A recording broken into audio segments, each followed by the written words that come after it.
the best father a son or daughter could have.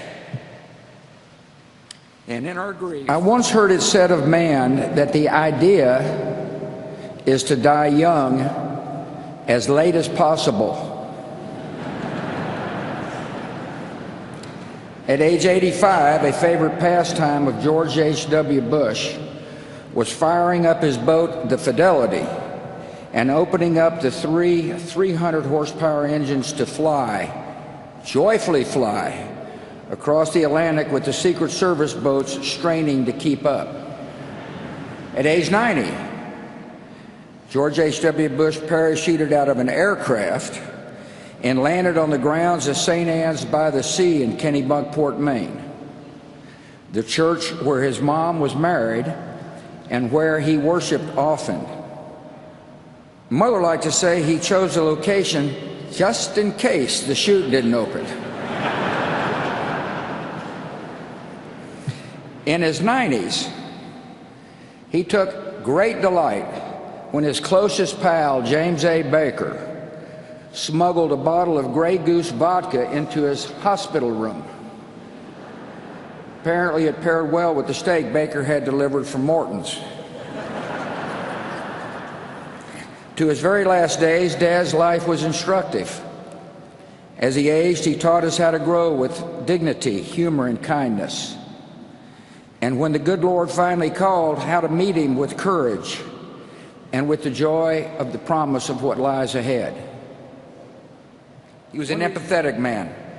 He valued character over pedigree, and he was no cynic. He looked for the good in each person, and he usually found it. Dad taught us that public service is noble and necessary, that one can serve with integrity and hold true to the important values like faith and family. He strongly believed that it was important to give back to the community and country in which one lived. He recognized that serving others enriched the giver's soul. To us, his was the brightest of 1,000 points of light. In victory, he shared credit. When he lost, he shouldered the blame. He accepted that failure is a part of living a full life, but taught us never to be defined by failure. He showed us how setbacks can strengthen. None of his disappointments could compare with one of life's greatest tragedies, the loss of a young child. Jeb and I were too young to remember the pain and agony he and Mom felt when our 3-year-old sister died. We only learned later that Dad, a man of quiet faith, prayed for her daily. He was sustained by the love of the Almighty and the real and enduring love of her mom. Dad always believed that one day he would hug his precious Robin again. He loved to laugh, especially at himself. He could tease and needle, but never out of malice. He placed great value on a good joke. That's why he chose Simpson to speak.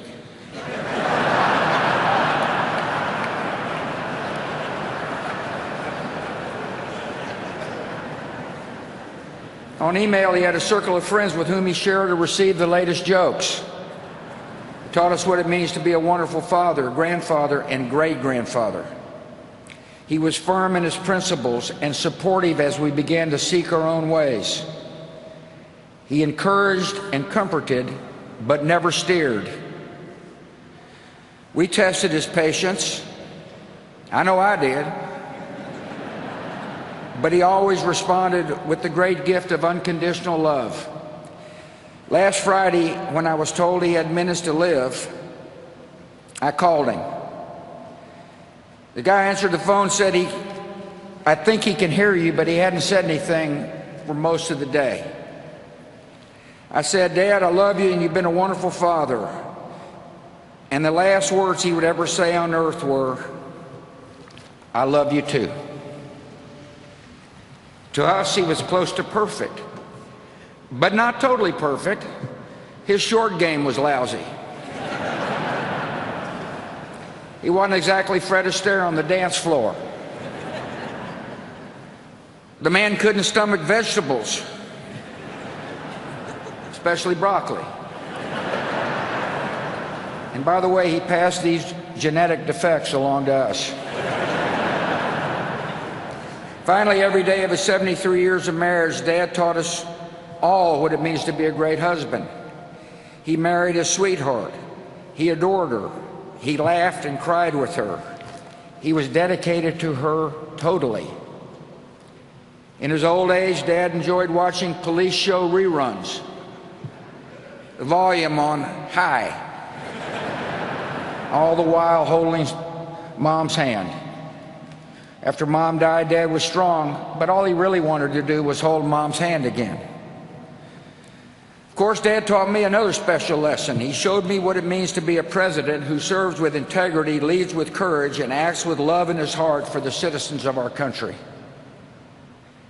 When the history books are written, they will say that George H.W. Bush was a great president of the United States, a diplomat of unmatched skill, a commander-in-chief of formidable accomplishment, and a gentleman who executed the duties of his office with dignity and honor. In his inaugural address, the 41st President of the United States said this: "We cannot hope only to leave our children a bigger car, a bigger bank account. We must hope to give them a sense of what it means to be a loyal friend, a loving parent, a citizen who leaves his home, his neighborhood, and town better than he found it." What do we want the men and women who work with us to say when we are no longer there? That we were more driven to succeed than anyone around us? Or that we stopped to ask if a sick child had gotten better and stayed a moment there to trade a word of friendship?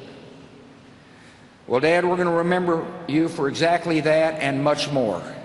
And we're going to miss you. Your decency, sincerity, and kind soul will stay with us forever. So through our tears, let us know the blessings of knowing and loving you, a great and noble man, the best father a son or daughter could have. And in our grief, let us smile knowing that Dad is hugging Robin and holding Mom's hand again.